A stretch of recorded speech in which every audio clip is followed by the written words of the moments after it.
Good morning, ladies and gentlemen. First, I would like to ask, how are you all this fine morning? I hope you all in a good health to be able to enjoy the trip with us today in Malinaw City.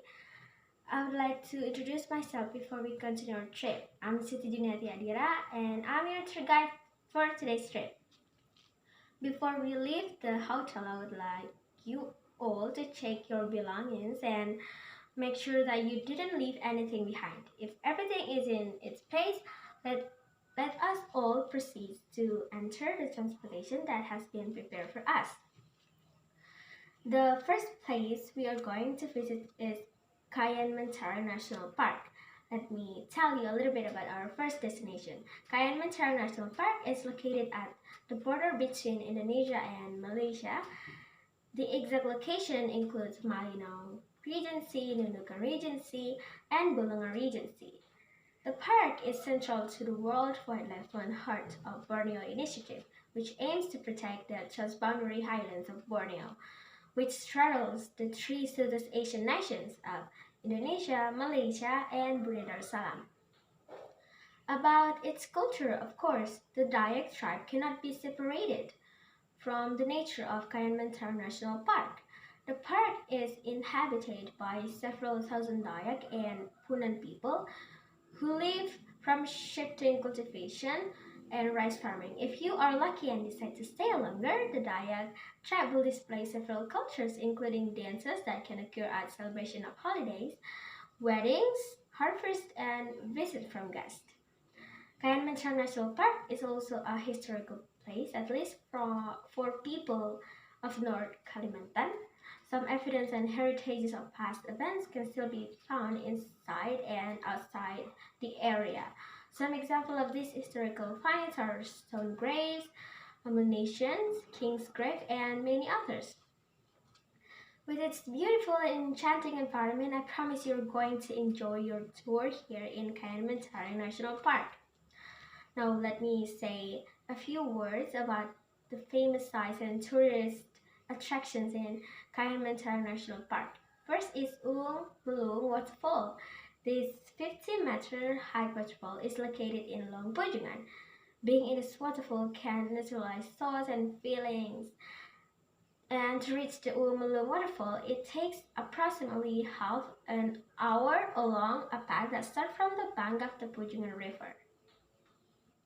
Next is visiting Stone Grave Site.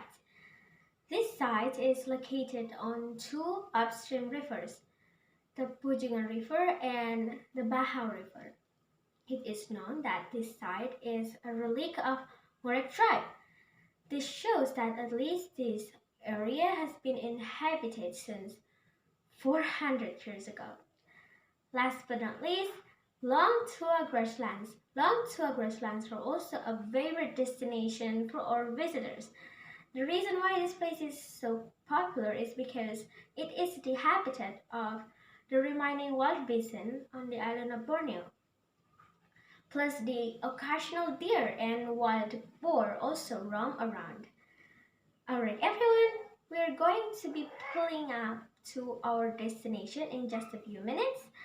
Our travel team will be meeting us once we arrive to help you with your bags.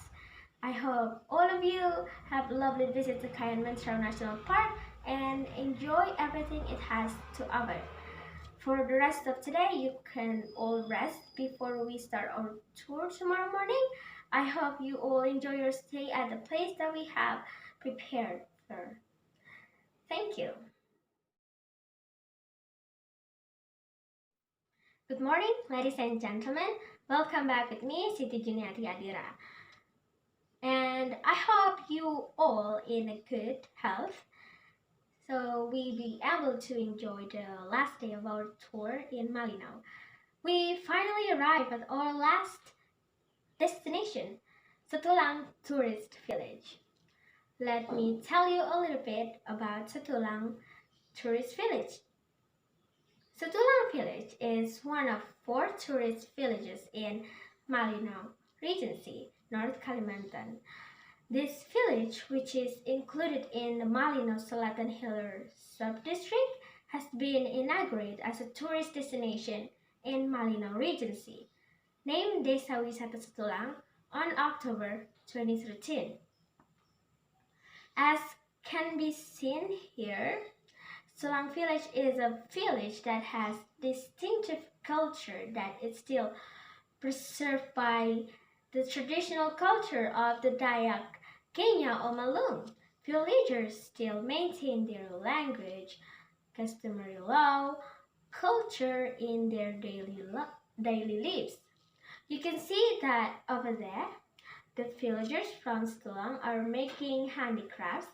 There are many carvings and arts in Setulang village, including house carving, like there, lamin adat traditional house, graves and long houses, and art still has a very strong influence in people's daily lives, such as dancers and musicians. Over there, you can see some villagers practicing traditional dancing.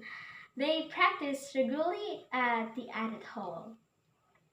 Ladies and gentlemen, we have arrived at the added hall. Let us all go out and see the beautiful views here and enjoy the dance performance that I've mentioned before. Over there is our homestay, and we expect you all to return to the homestay after the dance performance are over, so we can continue to our next activity. If you have any question, don't be hesitate. You can directly ask to me about it. Thank you for your attention and enjoy your tour.